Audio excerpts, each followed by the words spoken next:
Vector के साथ multiply करो, क्योंकि यूनिट वेक्टर बीच के एंगल कितना हो गया नाम से पूछ सकता है, तो इसीलिए मैंने जो है। हेलो बच्चों, क्या हाल चाल है? आई होप आपकी प्रिपरेशन बढ़िया चल रही होगी। देखो हम लोग वेक्टर डिस्कस कर रहे हैं, वेक्टर में डॉट प्रोडक्ट डिस्कस कर रहे हैं, ठीक है। हमने डॉट प्रोडक्ट में कॉन्सेप्ट डिस्कस किए हैं, उस पर 2 टाइप के जो सवाल बनते हैं उसको डिस्कस किए हैं। तीसरे टाइप के कॉन्सेप्ट में हम लोग प्रोजेक्शन पढ़ रहे हैं, तो उससे रिलेटेड अभी सवाल करेंगे, ठीक है। लास्ट लेक्चर में जो हमने किया था उसमें हमने ये देखा था कि अगर मेरे पास एक वेक्टर है ए और दूसरा वेक्टर है बी, और मुझे कह रहा है कि B का प्रोजेक्शन निकालना है ऑन ए, तो मैं लिखूंगा B ऑन ए और इसका मॉड लगा दिया।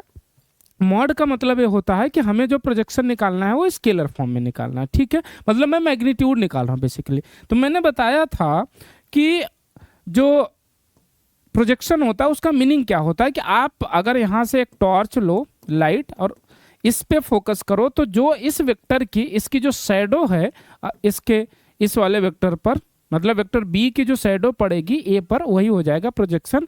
और कंडीशन है कि शैडो परपेंडिकुलर तक जाना चाहिए। ऐसा नहीं कि टॉर्च आप इधर से जला दो तो शैडो यहाँ तक चली गई, सारी प्रोजेक्शन नहीं, आपको परपेंडिकुलर तक जाना है। मैंने ये बताया था आपको कि जो ए वाली लेंथ है, ठीक है, यही बी का प्रोजेक्शन हो गया ए पर।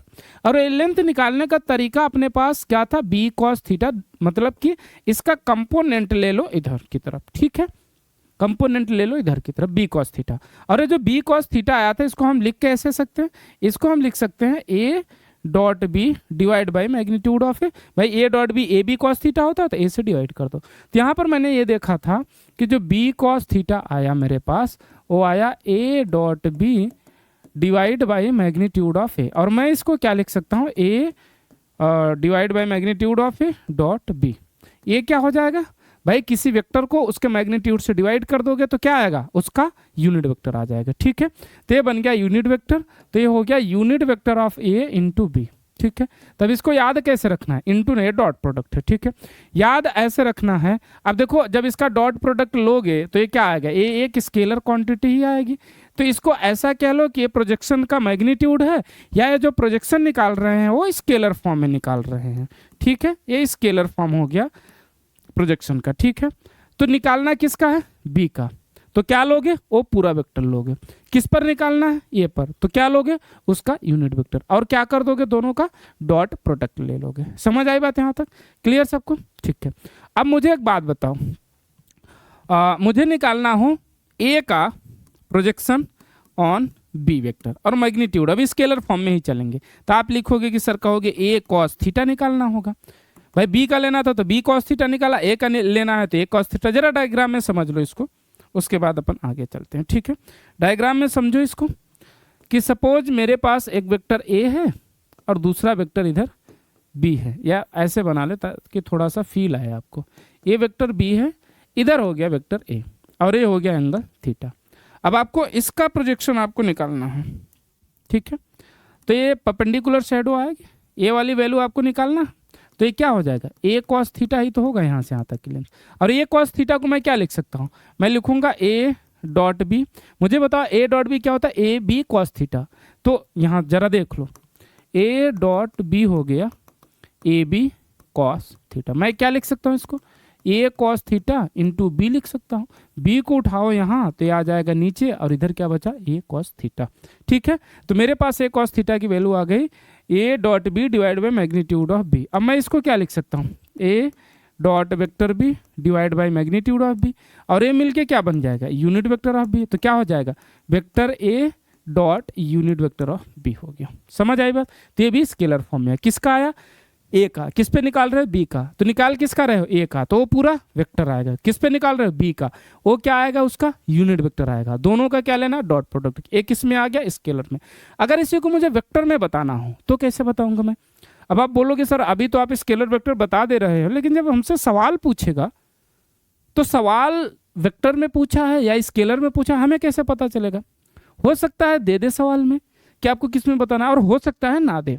ना दे तो कैसे पहचानोगे, ऑप्शन देखो, 4 ऑप्शन है। अगर आई जे के में दिया मतलब वेक्टर में दिया है, अगर कुछ वैल्यू दिया हुआ है, कुछ न्यूमेरिकल वैल्यू दिया है, मतलब क्या हो जाएगा, वो स्केलर फॉर्म हो जाएगा। समझ आएगा। तो इस तरह से आपको क्वेश्चन को डील करना पड़ेगा, ठीक है। चलो तो वेक्टर फॉर्म जरा समझ लेते हैं।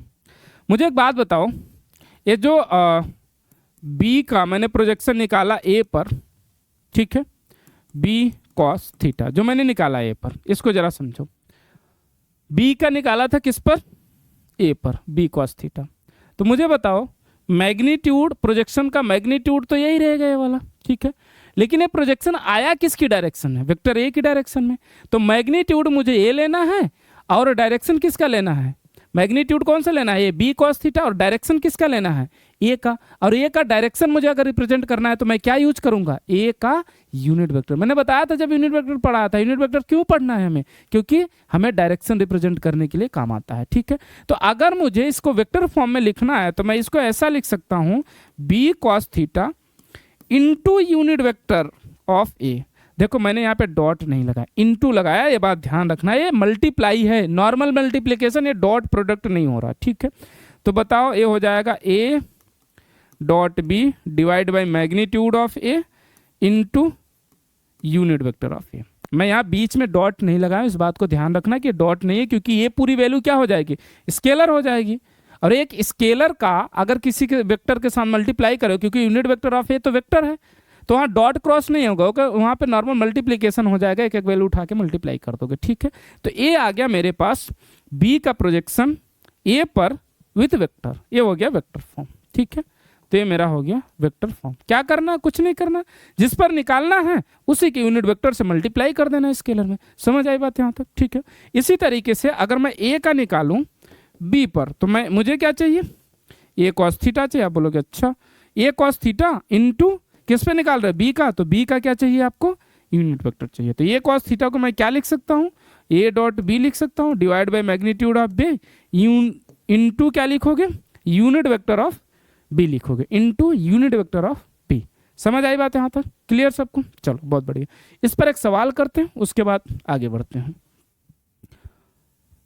इस पे अगर अपन सवाल देखें तो जैसे मान लो कि मेरे पास एक सवाल है, कह रहा है कि एक वेक्टर है, suppose A is equal to 3i cap minus 2j cap plus k cap.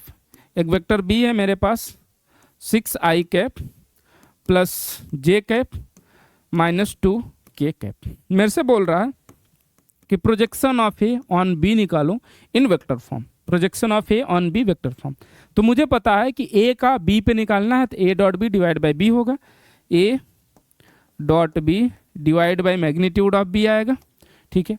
भाई मैंने बी सीधा सीधा लिख दिया, तो मैं क्या लिख रहा हूँ? मैग्नीट्यूड लिख रहा हूँ इनटू ए डॉट बी। किस पे निकाल रहा है? बी पर। बी पर निकालना है, मतलब बी की डायरेक्शन में आना चाहिए। और बी की डायरेक्शन में कब आएगा? जब यूनिट वेक्टर ऑफ बी से मल्टीप्लाई कर दोगे, ठीक है। तो जरा ए डॉट बी लिखो, कितना हो जाएगा? भाई ए डॉट बी जब आप यहाँ पर लिखोगे तो इसका मल्टीप्लाई इसमें, इसका मल्टीप्लाई इसमें और इसका मल्टीप्लाई इसमें, इधर कुछ नहीं इधर कुछ नहीं, मतलब 1 है। तो 6 3 जा 18 हो गया, और -2 प्लस 1 का मल्टीप्लाई करोगे तो -2 बनेगा, -2 प्लस 1 का मल्टीप्लाई करोगे -2 बनेगा, divide by magnitude of b. तो मैग्नीट्यूड ऑफ बी कितना हो जाएगा जरा बताओ मुझे? मैग्नीट्यूड ऑफ बी हो जाएगा 6 का स्क्वायर 36 प्लस 1 का स्क्वायर 1 हो जाएगा, प्लस 2 का स्क्वायर कितना हो जाएगा? 4 हो जाएगा, ठीक है। तो कितना हो जाएगा? रूट का 41 हो गया, ठीक है। तो नीचे आ जाएगा रूट का 41, और इधर क्या लिखोगे? यूनिट वेक्टर ऑफ बी भी लिखना है, यूनिट वेक्टर ऑफ बी। तो जरा लिखो unit vector of b. Unit vector of b लिखोगे तो इसी वेक्टर को इसके मैग्नीट्यूड से डिवाइड कर दो। तो मुझे बताओ क्या हो जाएगा? 6i कैप प्लस का j कैप माइनस का 2k कैप, माइनस का 2k कैप डिवाइड बाई इसी का मैग्नीट्यूड कितना? रूट का 41 है, ठीक है। तो 41 मिलके क्या हो जाएगा? भाई रूट का 41 है तो पूरा 41 बन जाएगा। भाई 2 रूट को मल्टीप्लाई करोगे तो रूट हट जाएगा, और इधर कितना हो जाएगा? 18 माइनस 2 16 माइनस 2 14 बचा, तो ये हो गया 14 डिवाइड बाई 41, और ब्रैकेट में आ गया 6i कैप माइनस प्लस का j कैप माइनस का 2k कैप, ठीक है। अब इसको जैसे पूछा वैसे बता दो। भाई अगर ये दिया आंसर तो ये हो जाएगा, नहीं तो इनका अंदर मल्टीप्लाई कर दो। भाई इनका अंदर मल्टीप्लाई कर दोगे, वो भी ऑप्शन दे सकता है, मल्टीप्लाई करके आपको पूछ सकता है ऑप्शन में। समझ आई बात? तो निकालना कैसे? मैंने वेक्टर फॉर्म में निकाला। अगर स्केलर में निकालना होता तो क्या करते? भाई इसी को स्केलर में पूछा होता तो यहाँ से क्या नहीं आता? बी यूनिट नहीं आता, तो ये यूनिट वेक्टर ऑफ बी नहीं आता, तो ये हट जाता, और ये हट जाता तो ये पूरा मिलके कितना बन जाता 14 डिवाइड बाय रूट का 41 बन जाता। बस समझ आई बात, क्लियर। तो कैसे आपको प्रोजेक्शन निकालना है वो डायरेक्टली यहाँ पर मैंने एक सवाल करा दिया। अब आपसे कई बार एग्जाम में डायरेक्ट प्रोजेक्शन पे सवाल पूछ सकता है कि बताओ ए का प्रोजेक्शन बी पर क्या पड़ेगा या बी का प्रोजेक्शन ए पे क्या पड़ेगा। अच्छा, प्रोजेक्शन को और किस नाम से पूछ सकता है, कंपोनेंट के नाम से पूछ सकता है। तो इसीलिए मैंने जो हेडिंग बनाया था लास्ट लेक्चर में, प्रोजेक्शन और कंपोनेंट, ठीक है। अब इसमें एक सवाल और बन सकता है, क्या बन सकता है, कहता है कि मेरे पास दो वेक्टर हैं, एक वेक्टर दिया हुआ है 2i कैप, या ऐसे लिख लेते हैं 3i कैप माइनस का j कैप प्लस का k कैप, और वेक्टर b दिया हुआ है मेरे पास minus m i cap plus 6j cap plus 3k cap. a और b ये दो वेक्टर दिया हुआ है। मुझे बोल रहा है इफ प्रोजेक्शन ऑफ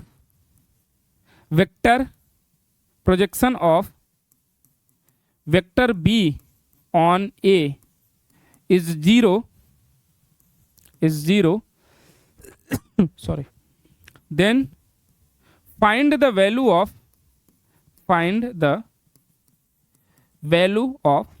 m की वैल्यू हमें बताना है अगर b का प्रोजेक्शन a पर 0 है।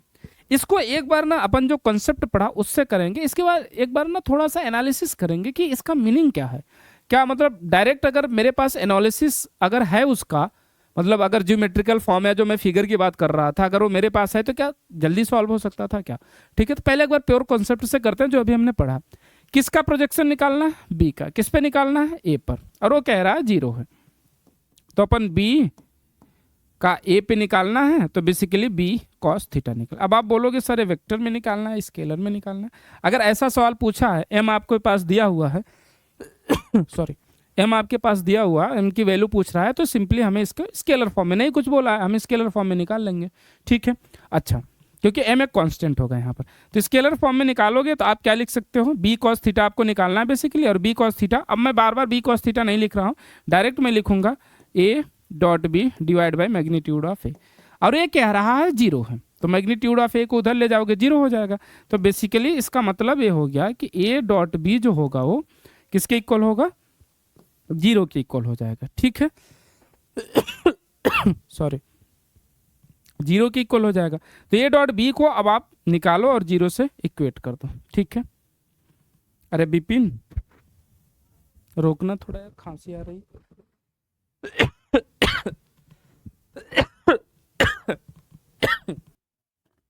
तो देखो हमें क्या निकालना था, ये प्रोजेक्शन देखना है हमें। अब बताओ क्या इसका डॉट प्रोडक्ट 0 होना चाहिए, भाई ये से इधर ले गए तो ए डॉट बी 0 करना है आपको। जरा निकालो ए डॉट बी, अगर आपको करना है तो क्या करोगे, इसका इसमें मल्टीप्लाई करोगे, इधर कुछ नहीं लिखा मतलब -1 हो गया, इधर मल्टीप्लाई करना, इधर कुछ नहीं लिखा मतलब 1 लिखा है, इनका मल्टीप्लाई करना। तो बताओ 3 माइनस m कितना हो जाएगा, माइनस का 3m हो गया, -1 और +6 कितना हो जाएगा, माइनस का 6 हो जाएगा, +1 प्लस और +3 का मल्टीप्लीकेशन करोगे तो प्लस का 3 हो गया, और ये 0 के इक्वल हो गया। तो बताओ ये माइनस का 3m बन जाएगा और माइनस का 3 इज इक्वल टू 0। तो एक काम करते हैं, m को उठाकर इधर ले चलेंगे, तो 3m इज इक्वल टू -3 बचेगा इधर, तो m की वैल्यू कितनी हो जाएगी, -3 डिवाइड बाई 3, दैट मीन्स -1 आ जाएगा। तो m की वैल्यू आ गई मेरे पास -1। ठीक है, ये तो मैंने कॉन्सेप्ट से कर लिया। क्या जो मैंने इसको किया, मैं डायरेक्ट यहाँ से स्टार्ट कर सकता था क्या, आप बोलोगे सर कैसे कह रहे हो आप। देखो जरा समझते हैं, ये वेक्टर a है और दूसरा वेक्टर b है। अगर कह रहा है कि वेक्टर b का प्रोजेक्शन a पर 0 है या a का प्रोजेक्शन b पे 0 है, तो इसका मतलब होता है कि वो दोनों वेक्टर आपस में परपेंडिकुलर होंगे। भाई देखो अगर मान लो a लाइन इधर हुई तब तो कुछ ना कुछ प्रोजेक्शन मिलेगा, ए लाइन थोड़ा और ऊपर हुई तब भी इतना मिल रहा। अगर बिल्कुल ऊपर परपेंडिकुलर हो गए तो इसका शैडो तो सीधा नीचे चला जाएगा ना। अब जरा देखो क्या ये सारी शैडो यहाँ पर पड़ पाएंगे, नहीं पड़ेंगे। यहाँ पर आप देखो इसकी शैडो सीधे सीधे सीधे सीधे नीचे चली आएगी। ये जो मेरे पास ए वाली लाइन है वेक्टर ए वाली, इस पे इसका कोई शैडो नहीं पड़ रहा है। इसका मतलब ये हो गया कि जब दो वेक्टर या किसी एक वेक्टर का प्रोजेक्शन किसी दूसरे वेक्टर पर 0 है तो इसका मतलब क्या होता है कि वो दोनों वेक्टर आपस में कैसे होंगे, परपेंडिकुलर होंगे। समझ आई बात यहाँ तक? क्लियर सबको? चलो बहुत बढ़िया, आगे चलते हैं। अब अगर ये दिया हुआ तो आप डायरेक्ट यहीं से कर सकते थे कि a डॉट बी को आपको क्या करना है, 0 से इक्वेट कर देना है, यहाँ से भी वैल्यू आपको तुरंत मिल जाता। ठीक है तो प्रोजेक्शन से रिलेटेड आपके पास ये दो टाइप के सवाल बनते हैं, दोनों मैंने करा दिया। एक तो डायरेक्ट आपको प्रोजेक्शन निकालने के लिए पूछ सकता है, दूसरा आपसे क्या पूछ सकता है, दूसरा ये पूछ सकता है कि भैया एक का प्रोजेक्शन दूसरे पर 0 है और एक कांस्टेंट दे देगा, उसकी वैल्यू आपसे पूछेगा, वो आपको बताना है। ठीक है, अब एक दो सवाल हैं उसको करेंगे, इसके बाद जो ये अपना डॉट प्रोडक्ट है ये कंप्लीट हो जाएगा। ठीक है, इसके बाद अपन क्रॉस प्रोडक्ट पढ़ेंगे। ठीक है, सवाल एक है जो जेईई मेंस में पूछा हुआ है, कह रहा है कि दो वेक्टर है मेरे पास, उनका a प्लस बी और a माइनस बी। ठीक है, इनका हमने डॉट प्रोडक्ट लिया तो ये 0 के इक्वल आ गया। तो हमें बताना है कि find the relation between vector a and vector b, इन दोनों में हमें रिलेशन बताना है बेसिकली। ठीक है, तो मैंने बोला ठीक है, जरा करते हैं, कुछ कोशिश हो जाए तो। देखो एक काम करें, अगर मैं a को उठाऊं तो इन दोनों के साथ मल्टीप्लाई कर सकता हूं, तो a डॉट a हो जाएगा प्लस a डॉट b हो गया, प्लस के साथ b आया। ठीक है, सॉरी ये दोनों तो एक ही लिख दिया ना मैंने, यहाँ पर माइनस आएगा, ये a माइनस b हो जाएगा। ठीक है, तो यहाँ से a से जब मल्टीप्लाई करा तो ये माइनस में आएगा। इसको यहाँ से देखो, आप एक बार फिर से देख लो ध्यान से, देखो a का a के साथ करेंगे तो a डॉट a के b के साथ करेंगे तो बताओ a प्लस का a है यहाँ और ये माइनस का, तो माइनस का a डॉट b आ जाएगा। ठीक है, b को उठाओगे इधर का तो प्लस का b डॉट a हो जाएगा और इधर ले जाओगे तो माइनस का b डॉट b हो जाएगा और ये 0 की इक्वल है। ठीक है, अच्छा मुझे एक बात बताओ, अभी मैंने बताया था आपको कि a dot b is equal to b dot a होता है, a डॉट b और b डॉट a आपस में इक्वल होता है, और ये दोनों एक पॉजिटिव साइन के साथ है एक नेगेटिव साइन के साथ है, तो ये दोनों कैंसिल आउट हो जाएंगे। और a डॉट a किसी वेक्टर का उसी के साथ डॉट प्रोडक्ट कितना होगा भाई, आप इसको लिखोगे a इसका मैग्नीट्यूड a, इसका मैग्नीट्यूड a इंटू कॉस 0। भाई किसी वेक्टर का उसी वेक्टर के साथ एंगल कितना होता है, 0, मैंने बताया, और कॉस 0 की वैल्यू कितनी होती है, 1। तो यहाँ पर मल्टीप्लाई करोगे तो वो a स्क्वायर हो जाएगा। तो अब आपको ध्यान रखना है कि किसी वेक्टर का उसी के साथ डॉट प्रोडक्ट उसके मैग्नीट्यूड का स्क्वायर होता है। समझ आई बात? तो यहाँ से क्या मिल जाएगा मुझे, इन दोनों को जब मैं डॉट प्रोडक्ट लूंगा तो ये स्क्वायर हो जाएगा और इधर लूंगा तो minus B square is equal to 0। आप इसको उठा के इधर ले चलोगे तो आपके पास मिल जाएगा a square is equal to b square. अब मैं इसको यहाँ लिख रहा हूँ, जरा समझना जब आप स्क्वायर रूट लोगे तो जनरली आप लिखते हो a is equal to plus minus b, लेकिन मुझे एक बात बताओ, क्या a is equal to plus minus b सही होगा यहाँ पर, या a इज इक्वल टू सिर्फ b सही होगा? भाई यहाँ से मेरे पास प्लस माइनस बी अगर मैं लिख रहा हूँ तो मैं यहाँ से ये कह सकता हूँ कि मेरे पास a is equal to b और a is equal to minus b, दो रिजल्ट मिल रहा, कौन सा रिजल्ट सही है, a is equal to b या a is equal to minus b, या दोनों रिजल्ट सही है? क्योंकि यहाँ से जब भी आप स्क्वायर रूट लेते हो तो ऐसा लिखते हो। जरा सोचो a और b है क्या? भाई वेक्टर दिया है, एक गिवन था कि वेक्टर a का मैग्नीट्यूड a है और वेक्टर b का मैग्नीट्यूड b है। a और b क्या है? a और b दो वेक्टर के मैग्नीट्यूड हैं, और मुझे बताओ क्या किसी वेक्टर का मैग्नीट्यूड नेगेटिव हो सकता है? आप कहोगे कि पता नहीं सर, मैंने बताया है कि मैग्नीट्यूड कभी नेगेटिव नहीं हो सकता। क्यों? मैग्नीट्यूड का मतलब क्या, मेरे पास एक वेक्टर हो गया है, ठीक है, ये वेक्टर है और इसका मैग्नीट्यूड अगर मैं लिखूं तो मैं इसका लेंथ लिखूंगा। भाई इस मेरे हैंड मान लेते हैं वेक्टर है, इसकी डायरेक्शन ए है, इसका मैग्नीट्यूड इसका लेंथ हो गया, तो लेंथ कभी नेगेटिव कैसे हो सकती है? लेंथ या डिस्टेंस कभी नेगेटिव हो ही नहीं सकती। ठीक है, तो इसका मतलब किसी भी वेक्टर का मैग्नीट्यूड कभी भी नेगेटिव नहीं हो सकता, और जब किसी वेक्टर का मैग्नीट्यूड कभी नेगेटिव हो ही नहीं सकता तो माइनस बी तो पॉसिबल ही नहीं है। इसका मतलब ए और बी दोनों आपस में इक्वल होंगे। दैट मीन्स क्या होगा कि दोनों वेक्टर जो हैं उनका मैग्नीट्यूड आपस में इक्वल है। समझ आई बात यहाँ तक? क्लियर सबको?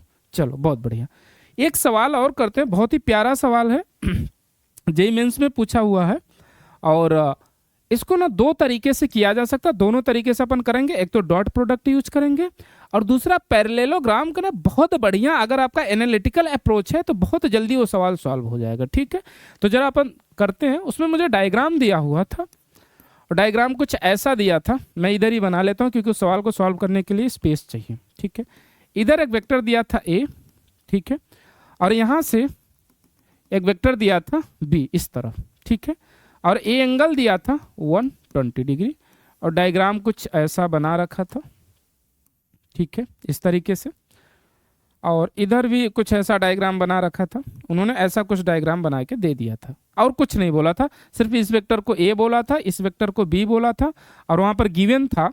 गिवन क्या था, इसको ऊपर चलो अच्छा यहीं लिख देते हैं कि वेक्टर ए का मैग्नीट्यूड इज ए है और वेक्टर बी का मैग्नीट्यूड बी है, और आंसर भी ए बी में ही आया था। ठीक है, अच्छा मुझे फाइंड क्या करना था, जरा उसको समझो।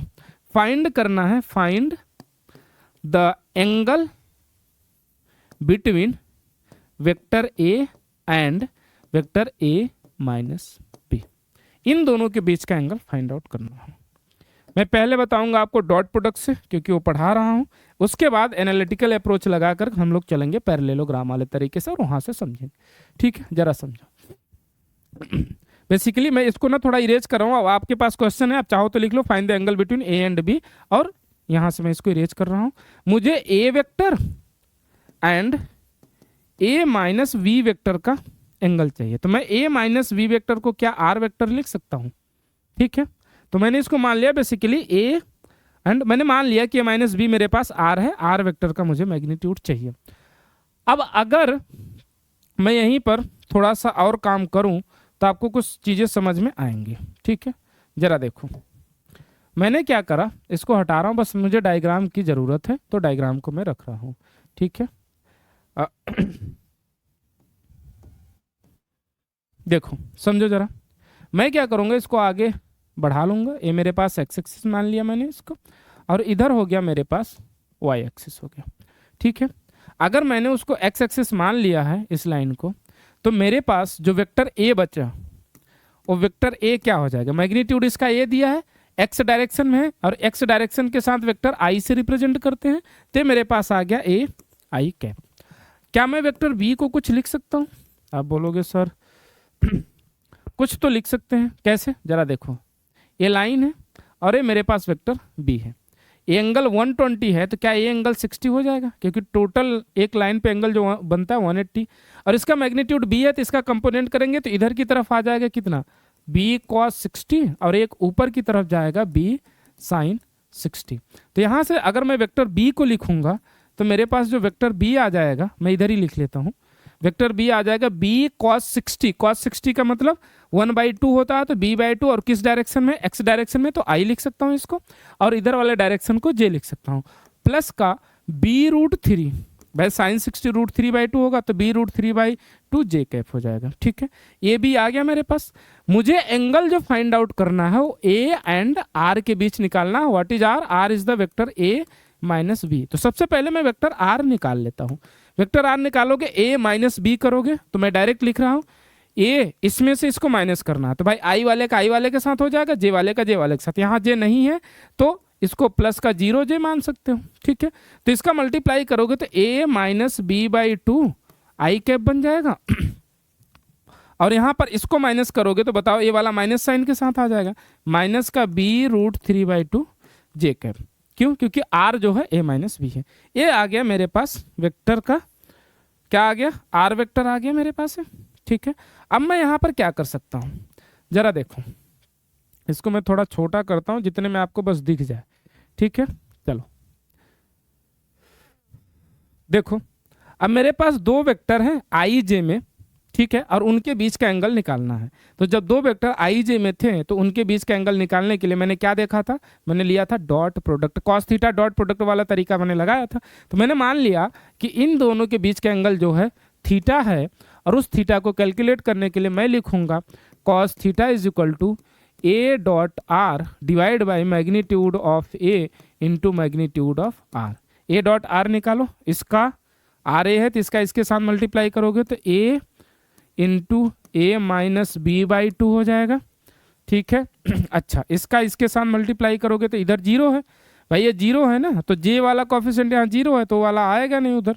और ए का मैग्नीट्यूड तो ए ही हो जाएगा, और बी आर का मैग्नीट्यूड क्या हो जाएगा, रूट में a minus B by two का whole square plus b root three by two का होल स्क्वायर हो जाएगा। ए से ए कैंसिल आउट हो जाएगा, ठीक है। अच्छा, यहीं पे देख लो, तो जो कॉस थीटा बचा मेरे पास वो ऊपर बचा ए माइनस बी बाई टू। इसको मैं क्या लिख सकता हूँ, इसको डायरेक्ट में लिखता हूँ, ये तो कैंसिल हो गया, तो two A minus B by two whole divide by. अच्छा, मैं इसको सॉल्व कर लेता हूँ, डायरेक्ट लिखूंगा, यहाँ पर मैं इसको सॉल्व कर रहा हूँ, देख लेना आप। तो ये रूट में बन जाएगा A square plus B square by four minus का two A into B by two बनेगा, और ये प्लस का है बी रूट थ्री का स्क्वायर थ्री हो जाएगा बाई फोर, तो ये हो जाएगा three B by four, three B square हो जाएगा ना, क्योंकि यहाँ पर बी है तो स्क्वायर लोगे तो स्क्वायर हो जाएगा, three B square by four और B square by four, four B square by four बन जाएगा, और ये बचेगा बी स्क्वायर, और टू से टू कैंसिल आउट हो गया, तो रूट में बचा A square plus B square, और यहाँ पर क्या बचा माइनस ए बी। तो ये सॉल्व करने के बाद इतना आ गया मेरे पास, तो मेरे पास ये आ गया। बाकी तो कैंसिल आउट हो गया मेरे ख्याल से, बाई टू, हाँ बाकी तो कैंसिल आउट हो गया है, क्योंकि इधर से फोर से फोर कैंसिल आउट हो गया, टू से टू कैंसिल आउट हो गया, ठीक है। तो ये रूट में आ गया मेरे पास ए स्क्वायर प्लस बी स्क्वायर और माइनस का ए बी आ गया, ठीक है। ये आ गया कॉस थीटा, यहाँ से अगर लिखोगे तो थीटा जो है कॉस इनवर्स आ जाएगा। लेकिन मजे की बात क्या है, जरा उसको समझो। मजे की बात यह है कि एंगल जो दिया था वो टेन थीटा में दिया था। बोलोगे सर मजे की बात है, भाई पूछा था सवाल में। तो अब बताओ, कॉस थीटा अगर आपने लिख लिया तो ये क्या हो गया, ये बेस हो गया, और नीचे वाली वैल्यू क्या है, यहाँ से है ना नीचे, तो ये हो गया हाइपोटेनस। तो टेन थीटा लिखोगे तो क्या लिखोगे, टेन थीटा होता है perpendicular by base, perpendicular by base होता है। तो परपेंडिकुलर निकालने के लिए हाइपोटेनस का स्क्वायर माइनस बेस का स्क्वायर करते हैं, यहाँ पे निकाल लेते हैं परपेंडिकुलर। तो पी का square is equal to H का स्क्वायर, एच का स्क्वायर करोगे A square plus B square और माइनस का ए बी हो जाएगा। H square minus B square होता है, तो माइनस का बी स्क्वायर करोगे तो भैया इसका स्क्वायर करो, तो सबसे पहले वन बाई फोर तो कॉमन आ जाएगा, क्योंकि वन बाई टू का स्क्वायर करके लिख लोगे, और अंदर में आ जाएगा क्या, फोर का ए स्क्वायर प्लस का बी स्क्वायर माइनस का two into two A into B हो जाएगा, two into two A into B हो जाएगा। अच्छा, इसको सॉल्व करोगे तो A square plus B square minus A B, अंदर भेजोगे तो ए कैंसिल आउट हो जाएगा, तो माइनस का ए स्क्वायर हो जाएगा, और ये माइनस का बी स्क्वायर बाई फोर हो जाएगा, और ये माइनस माइनस प्लस का टू टू जा फोर, और नीचे भी फोर है कैंसिल आउट हो जाएगा, तो प्लस का ए बी हो जाएगा। ए बी माइनस में cancel, A square cancel, B square minus B square by four, तो पी स्क्वायर हो गया B square minus B square by four, कितना हो जाएगा three by four B square, तो यहाँ से पी आ जाएगा रूट में थ्री बाई टू बी, ठीक है। पी आपके पास मिल गया, तो पी मिला रूट में three by two B whole divide by two A minus B by two, और टू से टू कैंसिल, तो टेन थीटा जो आया वो आ गया root three B divide by two A minus B. ये आया था आंसर आपका, टेन थीटा पूछा था तो टेन थीटा ए आ गया, ठीक है। सवाल हमने किससे करा, डॉट प्रोडक्ट से करा, थोड़ा लेंदी मेथड था, कॉस थीटा निकाला, उसके बाद हमने क्या करा, टेन थीटा निकाला, प्योर कॉन्सेप्ट लगाते गए, एक एक स्टेप में सवाल सॉल्व हो गया। बहुत मुश्किल बोलोगे सवाल नहीं था, लेंदी सवाल बना है इससे, ठीक है। लेकिन आपको अगर एनालिटिकल अप्रोच आपका बहुत ही बढ़िया है, पैरेललोग्राम में आपने बहुत बढ़िया से समझा है फिगर वाला चीज, तो आप इसको वहां से बड़े आसानी से कर सकते थे। उसको अपन सीखेंगे कि कैसे आप कर सकते थे बड़े आराम से, ठीक है। तो ये बात आपको समझ आई यहाँ पर, ठीक है। चलो जरा देखो, अब मैं ऊपर चलता हूँ और यहीं पर इसको सॉल्व करने की कोशिश करूंगा, ठीक है। देखो इधर इरेज कर रहा हूँ, आप नोट कर लो, अगर आप नोट करना चाह रहे हो तो देख लो, ये आपका सवाल है, आप चाहो तो स्क्रीनशॉट ले लो, जो भी आपको अच्छा लगे, ठीक है। चलो अब हम लोग इसको देखेंगे पैरेललोग्राम वाले तरीके से।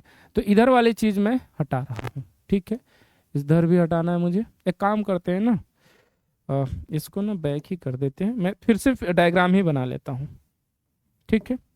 देखो जरा, मेरे पास दिया था एक वेक्टर ए दिया था, और यहाँ से एक वेक्टर मेरे पास बी दिया है, ठीक है। इस तरीके से वेक्टर बी दिया था, ए एंगल दिया है 120 डिग्री, और इसको यहाँ से इस तरीके से ऐड कर रखा था, और इसको इधर से ऐसे ऐड कर रखा था, डायग्राम बना रखा था, ठीक है।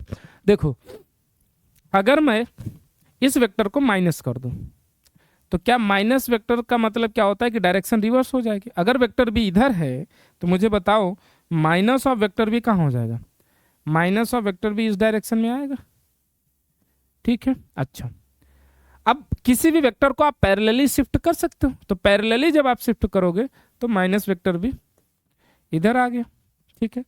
आप बोलोगे बहुत बढ़िया सा, वेक्टर बी जब इधर आ गया तो एक वेक्टर ए हो गया, एक वेक्टर बी हो गया, दोनों किसी पैरेललोग्राम के एडजेसेंट साइड लग रहे हैं, दोनों का टेल कोइंसाइड कर रहा है, तो जो इनका रिजल्टेंट निकला वो यही रिजल्टेंट तो निकला, R is equal to vector A और माइनस ऑफ वेक्टर बी हो जाएगा, क्योंकि ए प्लस बी, भाई R is equal to A plus minus of vector B है ना, तो प्लस माइनस मिलके क्या बनेगा, माइनस बन जाएगा, ए हो गया। अब मेरे से पूछ रहा है कि ये जो वेक्टर आर आया ए माइनस बी, वो तो ए वेक्टर हो गया, और एक वेक्टर ए है ए, इसके बीच का एंगल आप बताओ। मैंने बोला मतलब ये वाला एंगल आपसे पूछा, मैंने इसको अल्फा बोल दिया। मैंने बोला ठीक है, जरा कोशिश करते हैं क्या आ सकता है क्या। मैंने यहाँ पर ए और बी के बीच का एंगल को थीटा बोल रखा है, ठीक है। ए और बी के बीच के एंगल को थीटा बोल रखा है, ठीक है। आपको ध्यान होगा मैंने बताया था कि रिजल्टेंट वेक्टर का एंगल किसी वेक्टर से लिखोगे तो tan अल्फा वाला फॉर्मूला आपको बताया था, जरा यहां पर ध्यान देना। ये वेक्टर ए था, इधर मान लो वेक्टर बी था, ए रिजल्टेंट निकला, vector A plus vector B निकला। अब आप इसको मिला दो, ये पैरेललोग्राम बन गया। इस रिजल्टेंट का यहाँ से अगर एंगल अल्फा हो, ठीक है, और ये वाला एंगल जो पूरा था वो थीटा दिया हो, तो मैंने बताया था कि tan अल्फा लिखना है आपको, तो आप कहाँ से लिख रहे हैं, एक से, तो इसको छोड़ो। दूसरा वेक्टर क्या है, बी है, तो उसका क्या लिखोगे, बी कॉस का कंपोनेंट है, तो बी कॉस थीटा वाला लिखोगे। थीटा क्या था, एंगल बिटवीन देम था, ठीक है।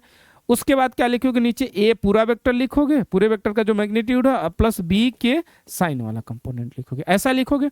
अगर मैं यही कॉन्सेप्ट यहाँ पर अप्लाई करूं तो मैं क्या यहाँ से लिख सकता हूँ, tan अल्फा कहाँ से ले रहा हूँ, ए से, तो दूसरा वेक्टर क्या है, बी, इसका कॉस वाला कंपोनेंट।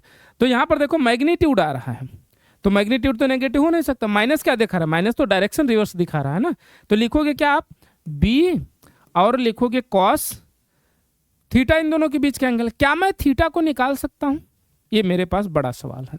जरा देखते हैं क्या मैं थीटा को निकाल सकता हूं। देखो, अगर मैं इस लाइन को आगे बढ़ाऊं तो एंगल कितना हो जाएगा, छोड़ दो उस एंगल को, ए लाइन एक सीधी लाइन है और ए लाइन, क्या ए वाले एंगल, ठीक है, और ये जो एंगल है 120 का, ये दोनों एंगल आपस में बराबर होंगे।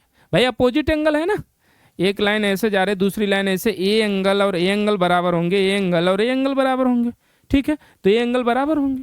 तो आप कह रहे हो कि ए एंगल 120 डिग्री होगा। मैंने बोला हाँ सर, ए वाला एंगल 120 डिग्री होगा।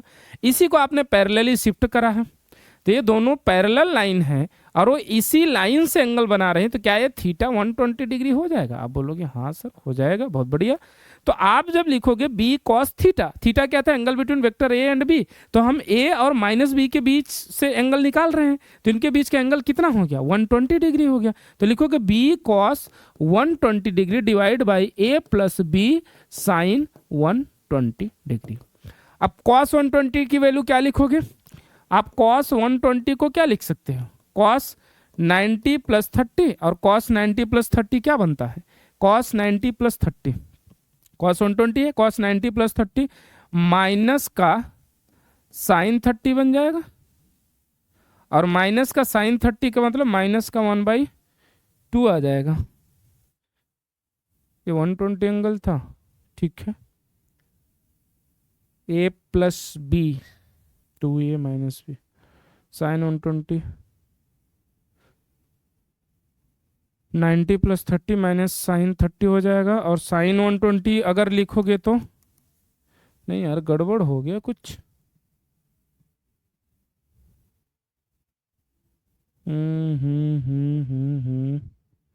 टेन अल्फा यहाँ से लिखोगे तो बी कॉस हमारे पास आना चाहिए tan theta root three B, ठीक है, डिवाइड होता root three by two cos sine 30। ओ गड़बड़ लिख लिया ना हमने। ये फॉर्मूला देखो, यहाँ से हमने गड़बड़ लिख लिया है फॉर्मूला।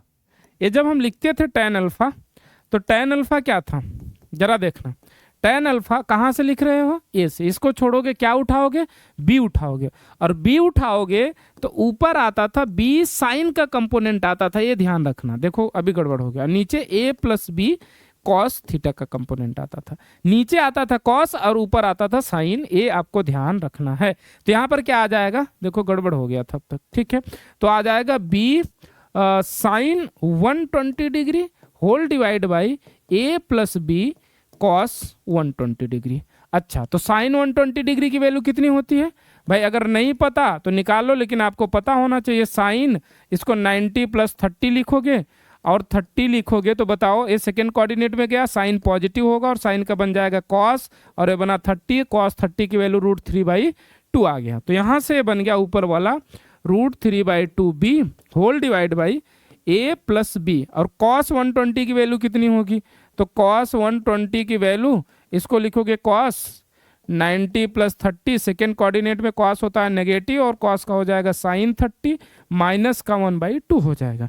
तो आप लिखोगे माइनस का 1/2 से यहाँ मल्टीप्लाई करोगे तो मैं डायरेक्ट लिख दे रहा हूँ a माइनस b/2, यहाँ पर एलसीएम ले लो, root 3b/2 whole divide by 2a minus b/2, 2 से 2 मर जाएगा तो रूट 3b/2a माइनस b आया।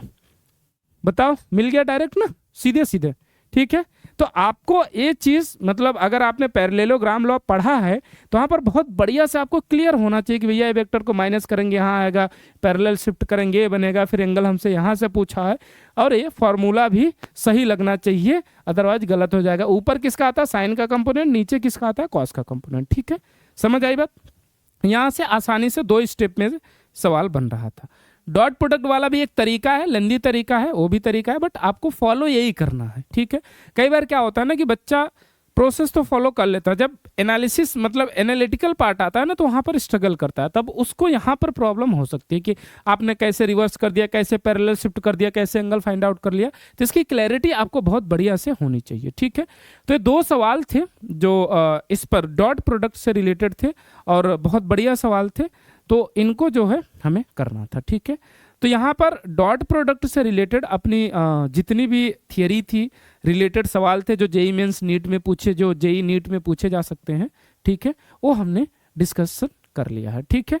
अब इसके कुछ एडवांस के जो सवाल हैं वो बनेंगे इसी प्रोसेस से, ठीक है। एक्चुअल में एडवांस में ना बहुत ऐसा सवाल पूछता नहीं आपसे कि वेक्टर का स्पेसिफिक सवाल पूछ ले, 2-4 साल में एक आध सवाल ही आता है, अदरवाइज वेक्टर आपका मैथ्स का टॉपिक है तो वहाँ पर पूछेगा आपसे, ठीक है। और जो फिजिक्स में पूछता है वो कॉन्सेप्ट के साथ पूछता है, ठीक है। बट फिर भी जो भी अच्छे सवाल होंगे उनको अपन वेक्टर की थियरी कंप्लीट करने के बाद एक शीट बनाई है मैंने, उसको डिस्कस करूंगा, तो उसमें जो शायद इस क्लास में सवाल हो चुके होंगे वो भी आएंगे कुछ, और कुछ और भी बढ़िया सवाल वहाँ पर मिलेंगे, ठीक है। चलो, तो यहीं पर आज का लेक्चर हम एंड करते हैं, अगले लेक्चर में हम क्रॉस प्रोडक्ट डिस्कस करेंगे, ठीक है। चलो।